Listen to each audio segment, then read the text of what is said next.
अरे मम्मी जी, थोड़ा उम्र के हिसाब से काम किया करो। कहीं कुछ हो गया तो लोग बोलेंगे बहू ने बूढ़ी सास का ध्यान नहीं रखा।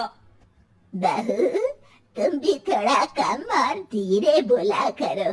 कहीं चिल्लाते हुए कभी कुछ हो गया तो वही लोग बोलेंगे 100 साल की सास भली चंगी बैठी है और बहू बेचारी चलती बनी। वैसे मम्मी जी, दादी बिल्कुल ठीक बोल रही हैं। हैं? क्या ठीक बोल रही है? वो जो कुछ भी बोले वो सास है, पर तुम क्यों बोल रही हो? बहू होकर सास से जुबान लड़ाओगी क्या? ऐसा बोलते हुए निर्मला को धसका उठ जाता है। कहा था ना, मत चिल्ला मत चिल्ला। तुझे बिना सास और बहू से जुबान लड़ाए बिना शांति नहीं मिलती। अरे माँ, दादी की बात सुन लिया करो, तुम्हारे भले के लिए बोलती है ना। अरे कोई भला नहीं, इन्हें बस मुझे परेशान और शो ऑफ करने का शौक है। हाँ। चल झूठी। इस परिवार में 3 पीढ़ी की औरतें रहती हैं, जिनका हर समय कोई ना कोई अलग ड्रामा चलता ही रहता है, जिससे और किसी का पता नहीं, लेकिन सूरज बहुत परेशान रहता है। माँ, पियाली और दादी, आप तीनों के पास एक दूसरे को सास बहू वाले ताने देने के अलावा कुछ काम हो या नहीं, पर मेरे पास जरूर है। इसीलिए पियाली जरा लंच ले आओ, मुझे ऑफिस भी जाना होता है। इस पर पियाली सूरज को लंच देती है और वो ऑफिस चला जाता है, जिसके बाद तीनों एक बार फिर अपनी बातों या कह लो कि नोक-झोंक में लग जाती है।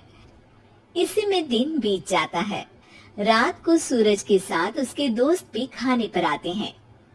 पियाली, मेरे कुछ दोस्त आए हैं। सॉरी, अचानक प्लान बना तो बता नहीं पाया। तुम जल्दी से डिनर बना दो ना। अरे वाह रे, आलसी माँ की आलसी बेटी। पहले बिना बताए दोस्तों को घर ले आओ, फिर बोलो जल्दी से डिनर बना दो। इतनी जल्दी है तो खुद बना लो। अरे माता, सब बाद में दिखा देना, अभी खाना बना दो ना प्लीज।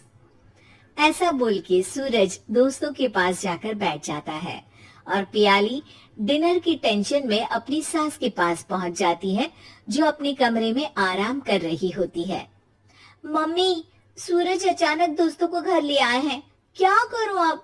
कुछ ऐसा बताओ ना जो जल्दी बन जाए और सर्व करते हुए भी अच्छा लगे। अरे रेस्टोरेंट से मंगा ले, दोबारा परेशान मत करना, सोने दे मुझे। इतने में दादी सास भी वहां आ जाती है। वाह, आलसी का आइडिया भी उसी की तरह बेकार है। कोरोना में बाहर से खाना मंगाएंगे। बहू, तुम सो ही जाओ, वही काम अच्छे से कर सकती हो। चल पियाली, मैं बताती हूँ क्या करना है। इस पर दादी सास पियाली के साथ मिलकर सारे मेहमानों के लिए खाना बनाती है, जिससे उन्हें ज्यादा मेहनत भी नहीं करनी पड़ती और सबका पेट भी भर जाता है। दादी के इस आइडिया से पियाली और सूरज बहुत इम्प्रेस हो जाते हैं। दादी, क्या यही खाना आपकी इस उम्र में इतना एक्टिव रहने और एंडलेस लाइफ का राज है? वैसे दादी ने आज तक राज किसी को बताया नहीं। इन्होंने ससुर जी तक को नहीं बताया, तभी तो वो ऊपर पहुंच गए और ये अभी तक यही है। तेरी सास मेरे ऊपर पहुंचने का ही इंतजार कर रही है, पर इस आलसी का ये सपना पूरा नहीं होने वाला। क्यों जी, अमर होने का वरदान लेकर आई हो क्या? अमर का पता नहीं, पर लगता है तुझसे लंबा जरूर जी लूंगी।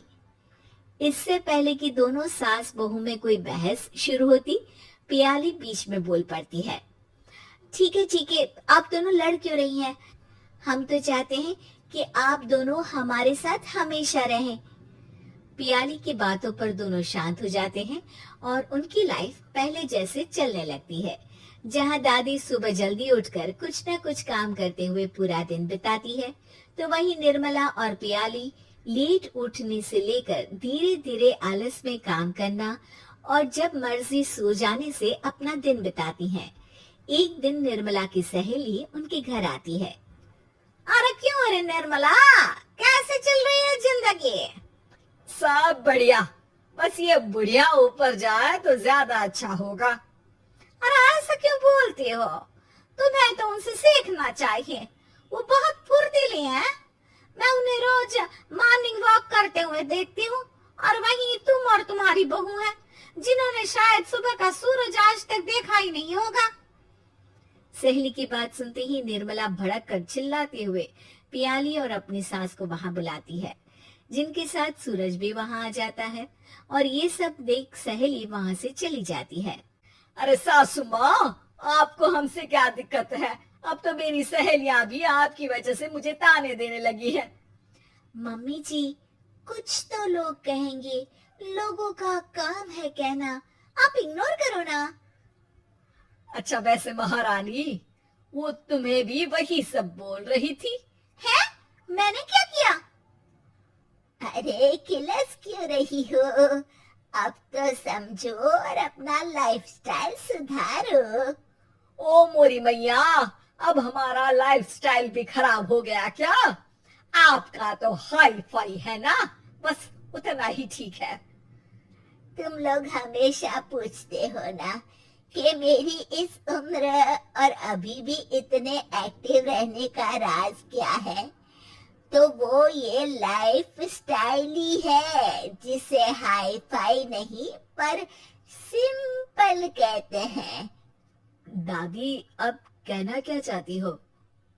यही कि मैंने अपनी जिंदगी में बहुत किताबें पढ़ी हैं, जिनमें एक किताब से मुझे ये समझ में आया कि हम कितने गलत तरीके से जिंदगी जीते हैं। उसी के बाद मैंने एक अच्छे जीवन के लिए इकिगाई रूल अपनाया, जिसका मकसद तो सिर्फ अच्छा जीवन जीना था। इतना लंबा कैसे जी गई मुझे खुद अचंभा होता है। ओह, तो मतलब आप मुझे परेशान नहीं करती थी?